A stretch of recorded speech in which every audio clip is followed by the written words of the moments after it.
नमस्कार। देश और दुनिया की महत्वपूर्ण करंट अफेयर न्यूज के साथ मैं कुणाल आप सभी का संस्कृति आईएएस यूट्यूब चैनल पर स्वागत करता हूं। चलिए आगे बढ़ते हैं और देखते हैं कि वे कौन से करंट अफेयर विषय हैं जिन पे हम लोग आज बात करेंगे। तो हम लोग की स्क्रीन पर यह 6 करंट अफेयर की न्यूज है और इनसे संबंधित प्रत्येक महत्वपूर्ण बिंदु पे आज हम लोग चर्चा करने वाले हैं। तो इसी क्रम में आगे बढ़ जाते हैं, हमारी पहली करंट अफेयर न्यूज देखते हैं। तो वह क्या बता रही है, लवासा हिल स्टेशन के बारे में। पहली और महत्वपूर्ण बात तो यह है कि ये लवासा हिल स्टेशन भारत का पहला प्राइवेट हिल स्टेशन है। तो यहाँ पर महत्वपूर्ण बातों में हमें पता लग रहा है कि नेशनल कंपनी लॉ ट्रिब्यूनल ने समाधान योजना के तहत इस पहले हिल स्टेशन को डार्विन प्लेटफॉर्म इंफ्रास्ट्रक्चर को देने के लिए अब स्वीकृति प्रदान कर दी है। कितने रुपए में दे रहे हैं, तो पता लग रहा है कि 1.8 हजार करोड़ रुपए की यह पूरी डील है और इतने में इसे बेचा जा रहा है। तो एक महत्वपूर्ण न्यूज है अपने आप में। अब ये महत्वपूर्ण क्यों है, क्योंकि इसका एक लंबा इतिहास है और उसके बाद अब जाकर के यह यहाँ पे पहुंचा है। तो महत्वपूर्ण बातों में हमें क्या क्या पता लग रहा है कि भाई सरकार के द्वारा पूरा कार्यक्रम हुआ और यहाँ पर अब अंततः यह फैसला किया गया है कि भाई अगले 8 वर्षों में इस परियोजना के तहत, इस कार्यक्रम के तहत 1814 करोड़ रुपए की राशि को कलेक्ट किया जाएगा। ठीक है, तो इतना इसका अमाउंट रखा गया है। अभी किस प्रकार रखा गया, इसमें कुछ उधारदाता यानी कि जिन लोगों ने इस हिल स्टेशन को बनाने के लिए अमाउंट दिया था, उनका जो अमाउंट है वह 929 करोड़ रुपए है। लेकिन बहुत सारे ऐसे लोग थे यहाँ पर जिन्होंने इन्वेस्टमेंट किया था, जिन्होंने बातचीत की थी कि हम यहाँ पे जमीन खरीद रहे हैं, चीजें हमें चाहिए और हम यहाँ पे स्थायी निवास करेंगे या उसको किसी और रूप में अपने स्थान के लिए डेवलप करेंगे। तो उन लोगों का जो अमाउंट है वह इसमें 438 करोड़ रुपए है। बात क्लियर है। तो यह दो महत्वपूर्ण सेक्टर है जिसकी वजह से सारा कार्यक्रम हो रहा है। ऋणदाताओं को पैसा वापस किया जाएगा, जिन लोगों ने घर खरीदा था उन लोग को पैसा वापस किया जाएगा। तो इसीलिए यहाँ पर इतनी बड़ा अमाउंट हमें देखने को मिल रहा है। अब यहाँ पर एक बात बीच में आई थी, समाधान योजना के तहत पूरा कार्यक्रम हो रहा है। तो ये हो क्यों रहा है, तो हमें पता लगता है कि एक लंबी परियोजना जो वर्ष 2000 में शुरू की गई थी, उसके बाद से पता लगता है कि 2010 में आके सरकारी अटकलों की वजह से यह परियोजना बीच में रोक दी गई और पूरी तरह से इस हिल स्टेशन का विकास नहीं हो पाया, जिसकी वजह से ना तो ऋणदाताओं को वापस पैसा मिला। ऋणदाताओं को कैसे पैसा वापस मिलता है, जब आप किसी बिजनेस में इन्वेस्ट करते हैं और बाद में उसका जब यूज होता है तो आपको जो पैसा मिलता है तो आप सोचते हैं कि ऋणदाताओं को दे देंगे। साथ ही दूसरा ऑप्शन था कि जो लोग घर खरीदेंगे वहां से भी पैसा आएगा, तब आप दे देंगे। लेकिन कुछ भी पूरा नहीं हो पाया क्योंकि सरकारी योजनाओं के कारण, सरकारी नियमों के कारण सब कुछ रोक दिया गया। तो बहुत ही बढ़िया सिटी और हिल स्टेशन बनाने की यहाँ पर योजना थी, लेकिन सब कुछ सरकारी नियमों ने यहाँ पर गिरा दिया। तो यहाँ पता लग रहा है कि सारा का सारा कार्यक्रम जो आगे अगले 8 वर्षों का होगा यह समाधान योजना के तहत होगा। इसमें एक निगरानी समिति का गठन किया गया और इस निगरानी समिति के अंदर एक दिवाला पेशेवर होगा, यानी कि जो व्यक्ति जिसने इसमें पैसे लगाए थे और वो लुट गया तो उसका एक व्यक्ति रहेगा इसके अंदर। दूसरी बात, एक वित्तीय ऋणदाता, जिन लोगों ने अमाउंट दिया था इन सिटी को बनाने वालों को, हिल स्टेशन बनाने वाले को, एक व्यक्ति वो, और एक डार्विन प्लेटफॉर्म का व्यक्ति इसमें शामिल होगा। तो 3 व्यक्तियों से मिलकर के ये पूरी समिति बनेगी। उसके बाद आगे के सभी निर्णय लिए जाएंगे और पूरी समाधान योजना कार्य करेगी। यहाँ पर देखने पे हमें यह भी पता लग रहा है कि यह लवासा हिल स्टेशन जो है इसकी हिस्ट्री थोड़ी लंबी है। एक खास व्यक्ति था जो भाई घूमने गया था कहाँ, इटली के पोर्टोफिनो के कॉटन कैंडी बंदरगाह शहर। जब वह इस बंदरगाह शहर में घूमा तो उसे बहुत अच्छा लगा क्योंकि बहुत ही सुंदर शहर था।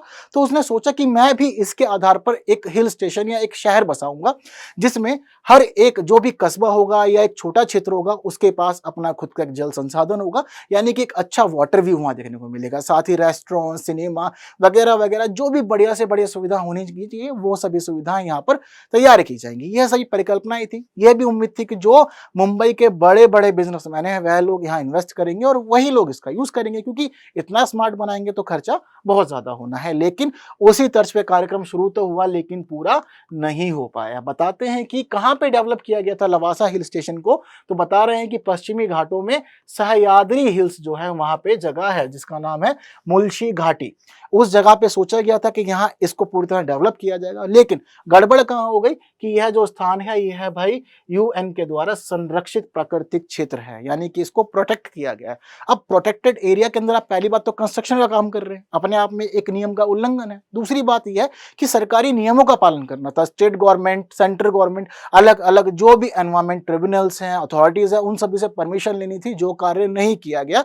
और इसी कार्य के ना किए जाने के कारण पता लगता है कि 2000 में परियोजना शुरू हुई, लेकिन 2010 के आसपास आकर के सरकारी नियमों ने इसे रोक दिया जिसके बाद में उसको पूरे नहीं कर पाए ये लोग। ठीक है, सारा का सारा कार्यक्रम चल रहा था हिंदुस्तान कंस्ट्रक्शन कंपनी के द्वारा चल रहा था और बताते हैं कि यह जो पूरा हिल स्टेशन है 25,000 करोड़ के क्षेत्र में फैला हुआ था। ये सभी अपेक्षाएं थी जो पूरी नहीं हुई। आगे हमें यहाँ पता लग रहा है कि लवासा कॉर्पोरेशन को कई छोटे बांध बनाने और शहर के विकास के लिए आवश्यक बुनियादी ढांचा स्थापित करने की अनुमति दी गई थी। कब? वर्ष 2000 में, जिसके बाद अन्य व्यवधानों ने इस परियोजना को बीच में रोक दिया और अब यह पूरी नहीं हो पाई। साथ साथ अब इसको हस्तांतरित किया जा रहा था कि जिन लोगों ने इसमें इन्वेस्ट किया था, जिन बैंकों से आपने लोन लिया था और जिन लोगों ने घर खरीदने के लिए अमाउंट दिया था, उन सभी को उनका पैसा वापस दिया जाए। एक लंबा विवाद था। हालांकि मैं आपको यहाँ पे यही बता दूं कि अब ये जो सॉल्यूशन है और जो समाधान योजना है, इसके लिए पहले ही 5 साल लग चुके हैं, यानी कि 2018 से पूरा का पूरा कार्यक्रम चल रहा था, जो अब आकर इस नतीजे पे पहुंचा है कि इतना बड़ा अमाउंट यहां से रिकवर किया जाएगा। बात क्लियर है आप लोग को? तो यह सभी महत्वपूर्ण बात लवासा हिल स्टेशन संबंधित थी जो आप लोग के लिए जानना जरूरी था।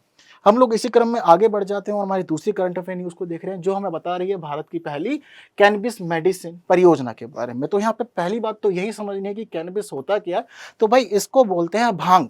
अब यह ऐसा नाम है जो आप लोगों ने जर्नली लोकली बहुत बार सुन लिया होगा। ठीक है, तो भांग से संबंधित ही परियोजनाएं बता रहे हैं कि भाई भारत की पहली कैनबिस मेडिसिन परियोजना को जम्मू में शुरू किया गया है, यानी कि घोषणा कर दी गई है, सारा का सारा कार्यक्रम यही होगा। तो इससे संबंधित बातों को अब हम समझ लेते हैं क्या कह रही हैं।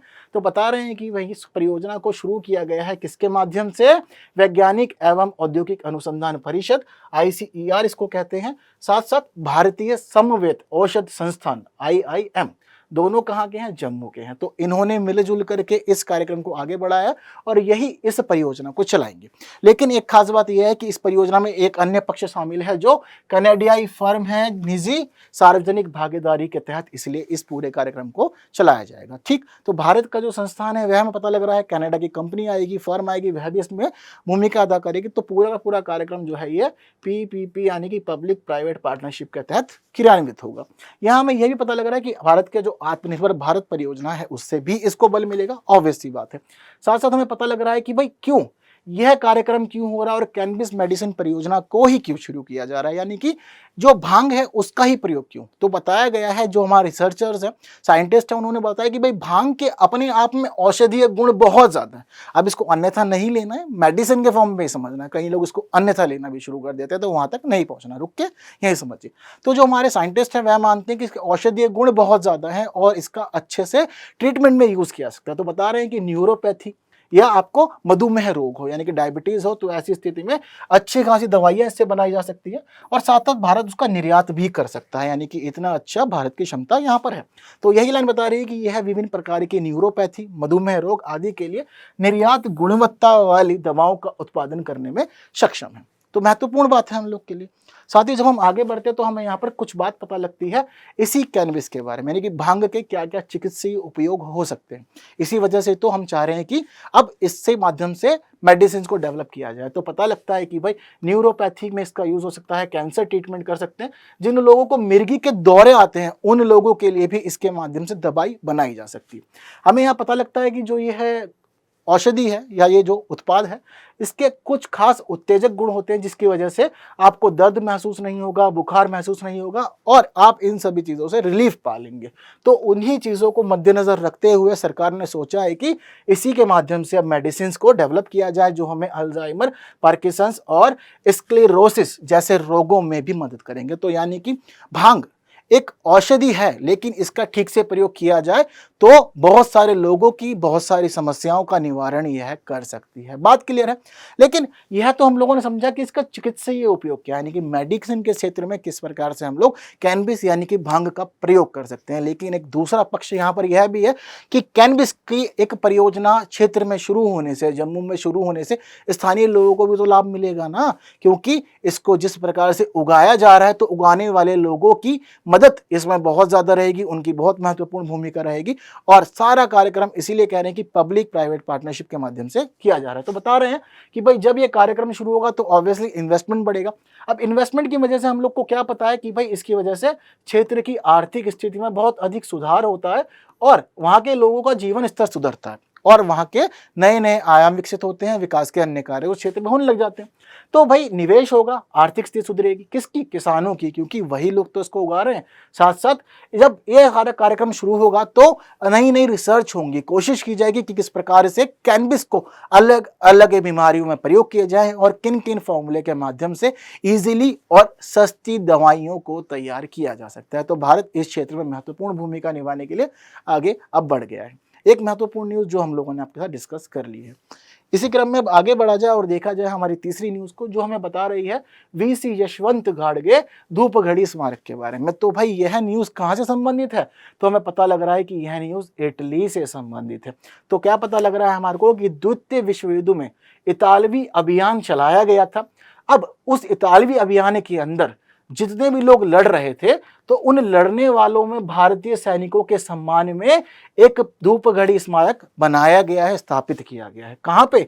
इटली के पेरुगिया में इस धूपगढ़ी स्मारक को बनाया गया है और यह पूरी तरह से भारतीय सैनिकों को डेडिकेट किया गया। हालांकि एक खास बात यहां देखने वाली यह है कि इस पूरे के पूरे स्मारक का नाम एक खास व्यक्ति यशवंत गाडगे के नाम पर रख दिया गया है। यह भारतीय सैनिक थे जिन्होंने इतालवी अभियान में भूमिका निभाई थी और ताबर की लड़ाई में यह शहीद हो गए थे। तो इसी वजह से इन्होंने सोचा कि भाई यह इन्हीं को डेडिकेट करना चाहिए और अब यह पूरी तरह से तैयार हो गया, आज इसको अनवील कर दिया है। तो इससे संबंधित कुछ बातों को जानना समझना जरूरी है। यह इसका फ्रंट है जो आपको इस प्रकार से दिख रहा है। तो चलिए आगे की हमें बातें क्या पता लग रही हैं यहाँ पर कि भाई यह स्मारक किसको डेडिकेट किया है? यशवंत गाडगे को। ठीक, यहाँ पर हमें यही पता लग रहा है कि संयुक्त रूप से कार्य किया गया है, संयुक्त रूप से इसको अनावृत किया गया है। किस किस के माध्यम से? कम्यून ऑफ मोनोटोन और साथ साथ इटालियन मिलिट्री हिस्टोरियंस के माध्यम से। तो इन दोनों ने मिलकर ही इसको अनवील किया है। बताते हैं कि भाई विक्टोरियन क्रॉस का एक प्राप्तकर्ता था। कौन? यशवंत गाडगे। इन्होंने विक्टोरियन क्रॉस को प्राप्त किया था। कब? मरणोपरांत इन्हें दिया गया था, लेकिन इनके द्वारा किए गए बहादुरी भरे कार्य और इतालवी सेना को जो मदद हुई उनमें इनके कार्यों को सराहाया गया और सम्मानित किया गया विक्टोरियन क्रॉस देकर के। यह एक सैन्य सम्मान है जो इटली सरकार के द्वारा दिया जाता है। हालांकि यह खास व्यक्ति नहीं थे, ऐसा नहीं है कि सिर्फ इनको दिया गया। जब यह पूरा का पूरा इतालवी अभियान कंप्लीट हुआ तो इसमें जिन लोगों की भूमिका थी उनको सम्मानित किया गया। तो बताते हैं कि जो कुल सम्मान दिए गए थे यह 20 दिए गए थे, लेकिन हमारे लिए खास बात यह है कि इन 20 सम्मान प्राप्तकर्ताओं में 6 भारतीय थे और उन्हीं 6 भारतीयों में इनका नाम भी शामिल था। आगे हमें यहाँ पर यह भी पता लग रहा है कि इस स्मारक पर इटालियन भाषा में एक बात लिखी हुई है। वह बात क्या है? ओमिने सब ऑडेम सोल, यानी कि इसका अर्थ यह है कि हम सभी सूर्य के नीचे रहते हैं। यह बात क्लियर है। तो एक सूर्य के नीचे हम रहते हैं, यह जो भाषा है, यह जो शब्द है, यह इसको डिनोट कर रहे हैं। ये बात भी आप लोग को पता होनी जरूरी है। आगे हम लोग को यहाँ पर यही पता लग रहा है कि जिस स्मारक में भारतीय सैनिकों के सम्मान में बनाए गए भारतीय सेना की पट्टिका भी लगाई गई है। ये जिस उसका एंट्रेंस है वहां पर भारतीय सेना की पट्टिका लगाई गई है, लोगो वगैरह सब कुछ है। तो यह भी हम लोग के लिए खास पक्ष दिखा रहा है, यानी कि पूरी तरह से भारतीय सेना को डेडिकेट किया गया है। भारतीय जो यशवंत गाडगे थे जिनकी भूमिका थी उनको डेडिकेट किया गया है और हमारे लिए इसीलिए खास हो जाता है। ठीक है।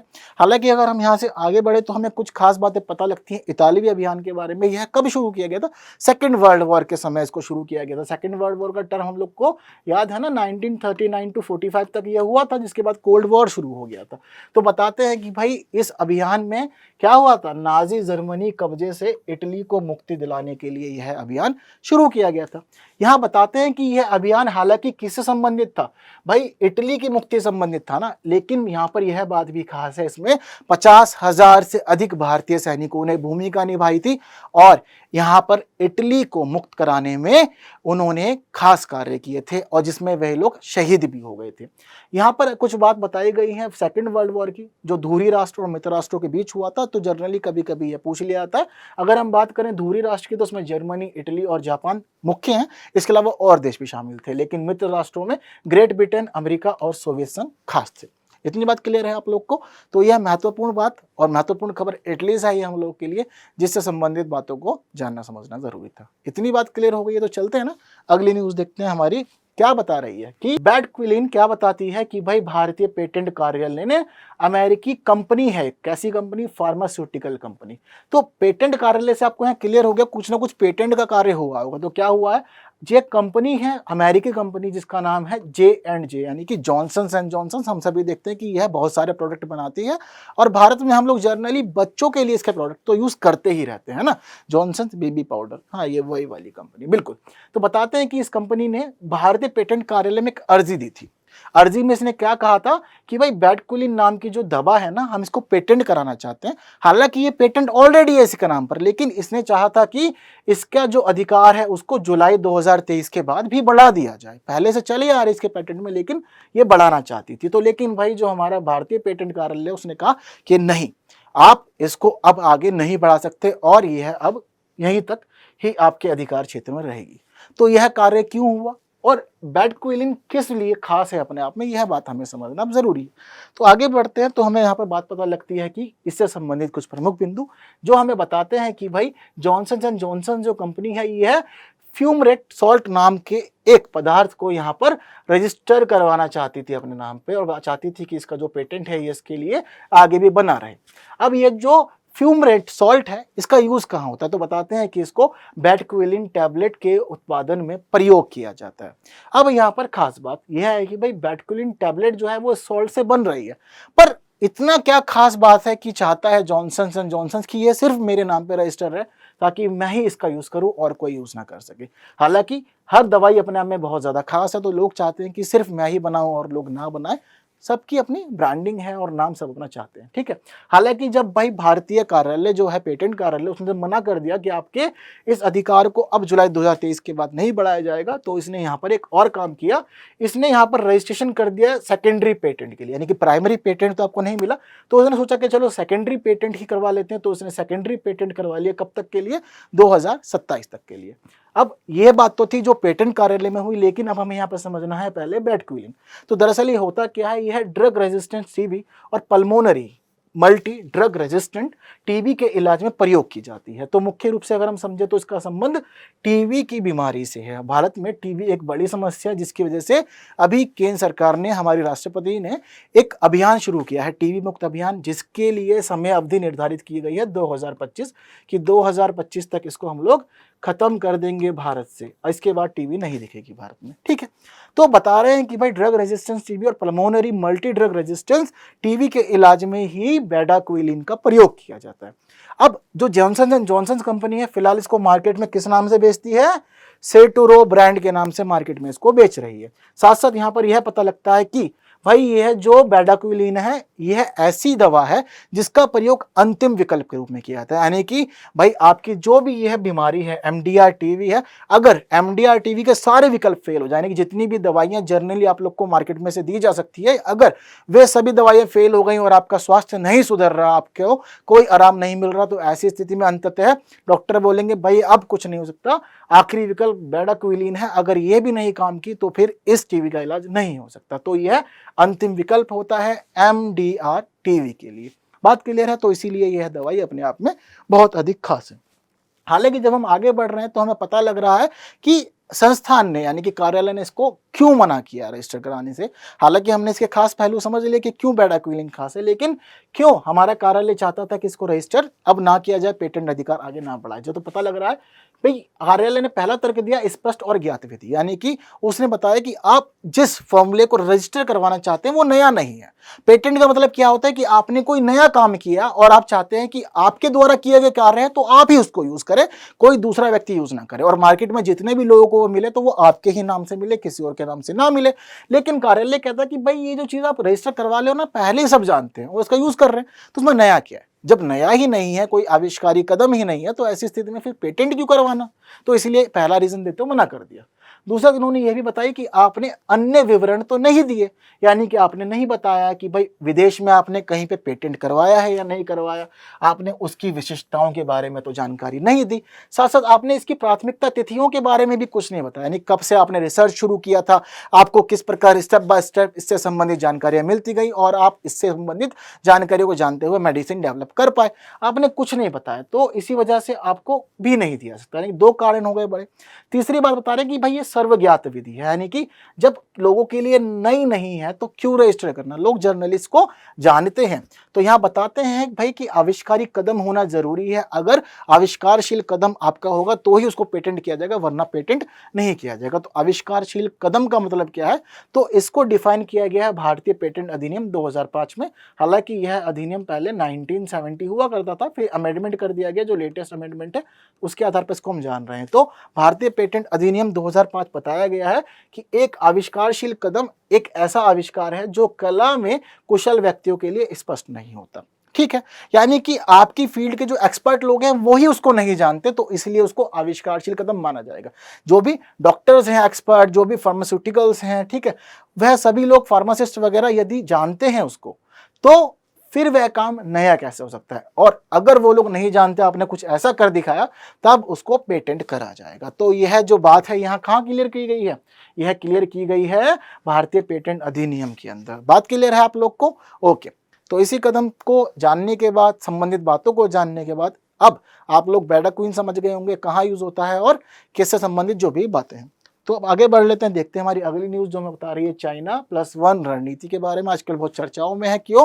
क्योंकि जो वर्ल्ड बैंक के हेड हैं जिनका नाम अजय बंगा है, उन्होंने एक स्टेटमेंट दिया और बताया कि भाई अगले 3 से 5 सालों के अंदर भारत अगर चाहे तो अवसर का लाभ उठाते हुए, कौन सा अवसर? China+1 अवसर का अगर वह लाभ उठाए तो उसके लिए बहुत सारी नई नई संभावनाएं खुल सकती है, उसको बहुत अधिक लाभ होगा। तो ये बात उन्होंने कही और उनके द्वारा दी गई स्टेटमेंट की वजह से China+1 पॉलिसी, या इसको हम लोग स्ट्रेटेजी कहते हैं, यह चर्चाओं में आ गई। तो समझते हैं कि एक्चुअल में China+1 स्ट्रेटेजी क्या होती है। तो स्ट्रेटेजी में हमें पता लगता है यह जो स्ट्रेटेजी है कंपनी से संबंधित होती है। कंपनी से कैसे संबंधित समझते हैं। अब मान लीजिए सपोज कोई एक कंपनी है जो चाइना में ही काम करती है, ठीक है। अब क्या होगा कि उनको लगेगा कि ठीक है, चाइना में तो अपना स्थान खास है। हालांकि जनरली ऐसा होता है कि एक टाइम के बाद थोड़ी सी चीजें गिर जाती हैं, क्योंकि कॉम्पिटिटिव कंपनीज आ जाती हैं। तो अगर कोई कंपनी चाइना के अंदर ऑलरेडी एक्टिव है, लेकिन वो चाहता है कि मैं चाइना से भी बाहर निकलूं और किसी एक देश में जाकर अपनी फर्म लगाऊं, ताकि वहां भी मैं काम कर सकूं, वहां के लोगों को अपने प्रोडक्ट्स दे सकूं, तो उसे ही कहते हैं China+1 पॉलिसी या स्ट्रेटेजी। तो यहाँ पर हमें पता लग रहा है कि इसके तहत जो कार्यक्रम है वह कैसा होगा, कंपनियां चीन से बाहर निकलेगी और अन्य क्षेत्रों में भी अपने लिए अवसर ढूंढना शुरू कर देंगी और कंपनी को या फैक्ट्री को स्थापित करेंगी। हालांकि एक देखने वाली बात यह है कि ये जो पूरी की पूरी टर्म है पहली बार 2013 में सामने आई थी और लोगों ने China+1 स्ट्रेटेजी को जाना समझा था। हालांकि यह पूरा का पूरा मौका किसके लिए? कंपनी के लिए होता है, क्योंकि वह चीन से अपना कारोबार बाहर विकसित करती है, लेकिन वह चीन में अपने कार्य को बंद नहीं करेंगी, वहां भी काम करेंगी और किसी नए क्षेत्र में पहुंचकर वहां भी अवसर को ढूंढेगी। बताते हैं कि इस रणनीति के द्वारा कंपनी ने चीन पर निर्भरता को कम कर लेती है, यानी कि ठीक है आपके यहाँ कंपनी है बट अधिक डिपेंड नहीं रहना है, नए नए अवसर भी ढूंढना शुरू करना है, जिससे कि अन्य देशों में निवेश बढ़ता है और उस देश की जो आर्थिक स्थिति होती है वो मजबूत होती है और उसको नए नए अवसर मिलते हैं। यहाँ पर हमें आगे यह भी पता लग रहा है कि भारत के लिए क्या लाभ होंगे या और लाभ क्या हो सकते हैं।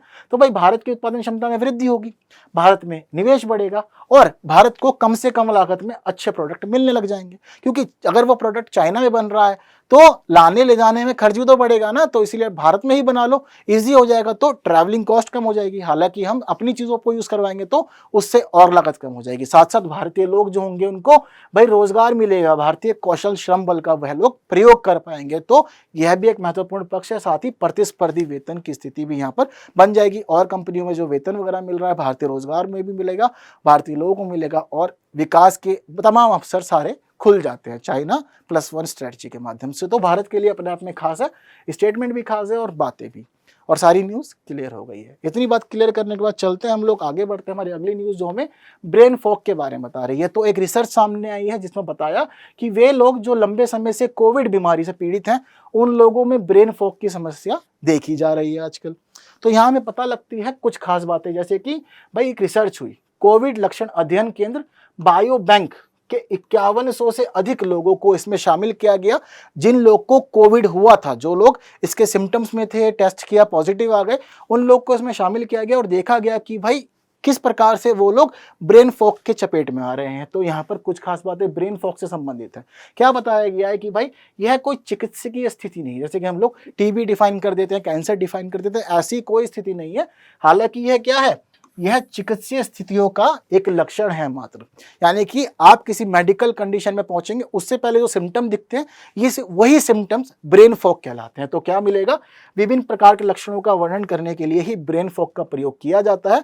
इससे मुख्य रूप से पता लगता है कि व्यक्ति की सोचने की क्षमता बहुत ज्यादा प्रभावित हो जाएगी। यानी कि आप जिस प्रकार से सोच सकते हैं आप उतना नहीं सोच पाएंगे। क्यों? क्योंकि आप लंबे समय से एक बीमारी जिसका नाम कोविड है आप उससे पीड़ित थे, जिसने आपके ब्रेन को इफेक्ट किया है। तो यहाँ पर हमें कुछ खास बातें पता लग रही है कि ब्रेन फॉग के लक्षण क्या हो सकते हैं। तो आप पहली बात तो सोच नहीं पाएंगे, यानी कि आप भूलने लगेंगे चीजों को, ध्यान से आप उनको इमेजिन नहीं कर पाएंगे, अधिक समय तक स्टोर नहीं कर पाएंगे। इसके अलावा होगा ऐसा कि भाई जो भी इजी काम है अब आपको वह इजी काम करने में अधिक समय लगेगा। क्यों? क्योंकि आप भूल रहे हैं ना चीजों को, आपकी जो एक्सपर्टीज थी वो धीरे धीरे कम हो जाएगी, आप चीजों को भूल जाएंगे कैसे कर रहे हैं। तो इस वजह से फिर क्या होगा, काम को करने में अधिक समय लगेगा और बार बार आप विचलित महसूस करेंगे अपने आप में और जल्दी ही थक जाएंगे। और बहुत सारे लोग ये शिकायत करते हैं, बहुत लोग जो कहते हैं कि हमें कोविड हुआ था वे लोग बोलते हैं कि हम जल्दी थक जाते हैं, हमारा इम्यून सिस्टम वापस नहीं आ रहा है, जो हमारी बॉडी की कैपेसिटी थी वो हम वापस से गेन नहीं कर पा रहे हैं। ये बहुत लोग की कंप्लेंट रहती है। तो इसको क्या कहते हैं, ब्रेन फॉग के सिम्टम। आप किसी बीमारी में नहीं पहुंचेंगे लेकिन अनेक सिम्टम आपके शरीर में जन्म ले लेंगे और आपको अलग अलग परेशानियां होंगी।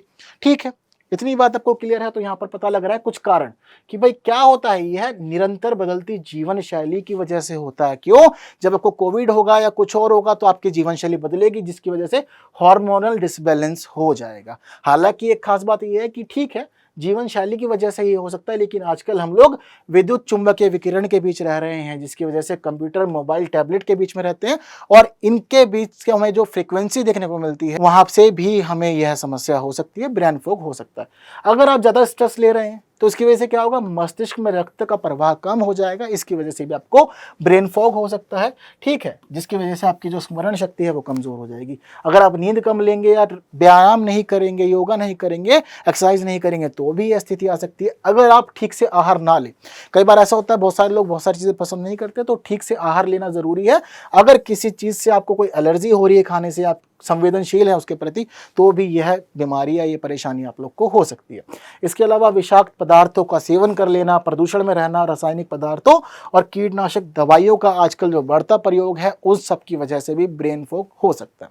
तो मेडिकल कंडीशन नहीं है लेकिन सिम्टम्स है। इतनी बात क्लियर है। तो इससे संबंधित सभी बातें आपको बता दी हैं। आज की न्यूज़ में जो भी खास था वह सब भी आपके साथ डिस्कस कर लिया गया है। मैं उम्मीद करता हूँ आज का यह सेशन आपको अच्छा लगा होगा। फिर मिलेंगे जल्द, कुछ नए टॉपिक डिस्कस करेंगे और कुछ नई बातों को जानेंगे। Thank you so much.